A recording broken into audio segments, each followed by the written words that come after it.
Hello everybody, today I'm going to show you this very nice Lithonia lighting, 250 watt pulse start metal halide high bay light. Now this particular bay light was bought at a restore in Longmont, Colorado for $19. So that was really nice and cheap if you ask me. Now I've had this bay light for quite a long time. I've bought this bay light back in June of 2019, like in early June. So I've had this bay light for 11 months. So that is a long time if you ask me. But anyways, let's go ahead and dive into this bay light and see what are the components of this particular Lithonia lighting 250 watt bay light fixture, which is actually metal halide. So, under this little spot here is the bulb, and it's made by LumaSuper. As you can see, it's a coated version of this particular super metal halide bulb. As you can see, the burning position is base up, so I'll show you the etch and whatnot on the bulb just for like a couple seconds. So I'm gonna go ahead and unplug this real fast, and not to mention that this wire is very short. So let's go ahead and tip the bay light over to the side here. Here's the inside. Here's the very nice plastic refractor as well, very good condition. And here's the bulb itself. I'm gonna unscrew it from its fixture here. And this bulb is coated, as you can see. I believe there's a clear version of the bulb that the bay light came in. LumaSuper is what the bulb is made by. So I'm going to go ahead and show you the etch real quick. If you want to read it, pause now. I also made a video of this bulb back in June of 2019 when I first started making HID bulb videos. So you can see that the burning position is base up, as you can see. Right there, if I point my finger at the letter B, U. Pulse start right there, and the wattage right there, 250. Ballast type is right there. It also shows it on the bay light. It's also on a sticker as well. And I'm not sure what the KR85 means, but if anybody knows, let me know in the comments below of what that means on a bulb like that. There's the company, there's its website, and the bulb code right there. So there you go with that. It also has a very nice hard aluminum base with a polished ceramic insulator. So that's what it is. And this particular base is a open rated base because there is a shielder on the arc tube. So I'll show you real quick. In the light, see? Little nice shield around the arc tube. So you can see that it's base up because there's only a coating of ceramic on one end, and it's on that end. It's on the top end, not the bottom end. If it was on the bottom end, it would be base down. So there's the dimple, of course. Simple construction of the bulb. So very nice bulb. Here's the socket right here. I'm gonna go ahead and focus the camera on the socket. There we go. You can see that it's a open rated socket, meaning that this socket can only be used with open rated metal halide lamps that have a shield around the arc tube. If it was not an open rated metal halide lamp, the bulb would screw in the base, but the bulb won't screw in all the way and light up. So that's why this bay light is recommended for open rated metal halide lamps. So the color temperature of this bulb here is 4300K or cool white and is not dimmable, and the lumen output is 23,000 lumens since it has more halide salts. And there's going to be a new video coming soon of another pretty rare metal halide bulb, but the burning position is actually pretty common still to this day.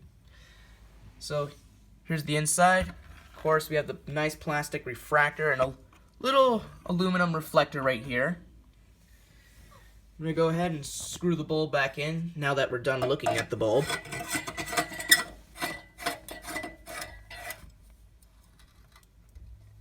So, and what's really interesting that the ceramic socket is coated with red paint. So that's actually pretty cool if you ask me. So I'm going to go ahead and flip the bay light back to its position because the bulb is base up and that's how the bulb looks. So here we can see some information about the bay light. Let's go ahead and focus it in, make sure we get some light in here. There we go. If you want to read all of that information, pause now. So as you can see, the ballast type is the M153, recommended for open and enclosed fixtures. 250 watts, obviously. And this bakelite is multi-tap, since the ballast is multi-tap. So it's 120, 208, 240, and 277 volts, 60 hertz. So as you can see, this particular bakelite draws 2.4 amps if it's on 120.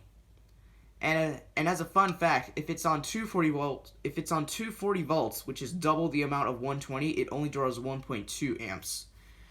So that's pretty neat. So you can see all the what are these things? Oh yeah, these are wire nuts, which I use to wire up the fixture with. You can see all the particular wires, the ground, neutral, and hot white. So I'm not sure if you can see inside, but that goes to the ballast, which is located in here.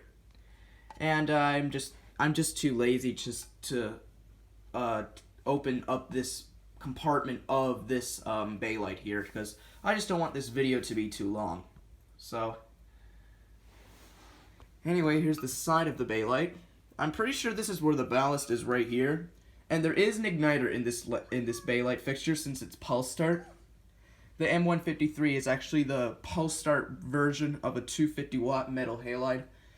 This is the probe start version. You can see that there's no igniter, it's just the ballast and capacitor.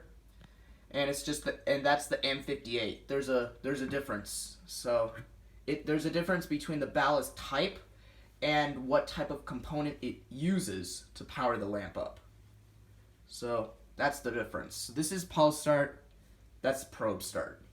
So anyway, I believe that is that. So I'll give you some specifications about this bakelite, or should I say the bulb, because the bulb is the thing that's going to be turning on. So this particular bakelite here produces 23,000 lumens, and the bulb has an average life of 15,000 hours, and the color temperature of the bulb is 4300 K or cool white, and is obviously not dimmable, and is open rated, and the burning position is base up. So I believe that's that. So I'm going to go ahead and turn this over to the side here. I accidentally unscrewed this a little bit, which is actually this supporting pole. That's you can put it on. That's where you can put it on a ceiling, because that's what these bakelite are recommended for.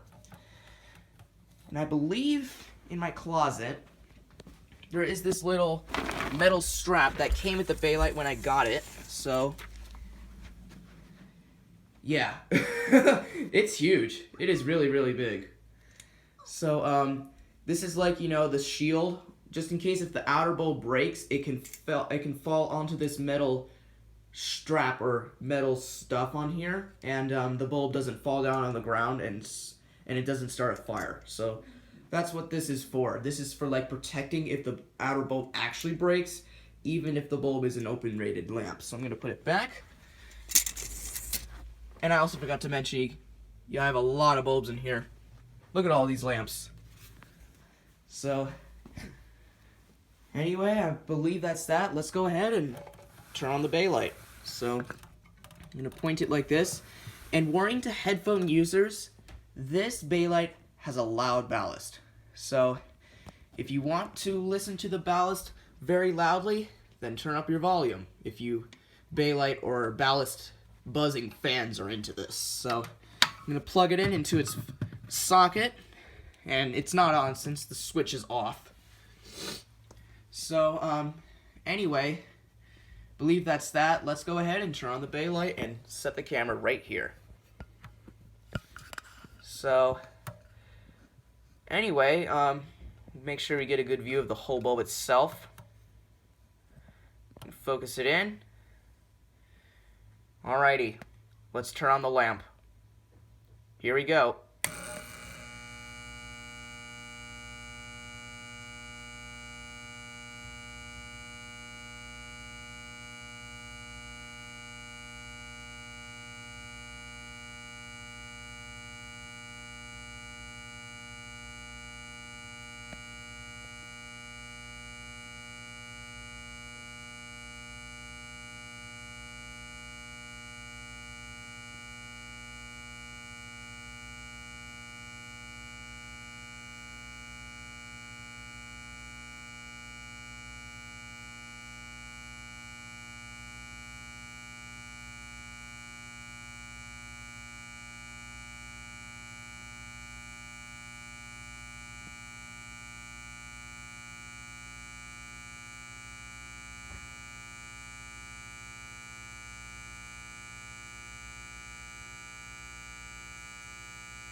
So here we are at full brightness, and my gosh, that took very short to warm up. That's why this bulb is amazing. So as you can see, the color temperature is cool white, 4300K, like I just said in the specs. So you can see that the bay light lights up the room very nicely in cool white. So look at this. It has very good color rendering, as you can see. It's probably because the bulb is coated. But anyways, I really hope you enjoyed this very nice Lithonia lighting, 250 watt, pulse start, metal halide high bay light. So, and as always, please comment, rate, and subscribe, and thank you all so much for watching.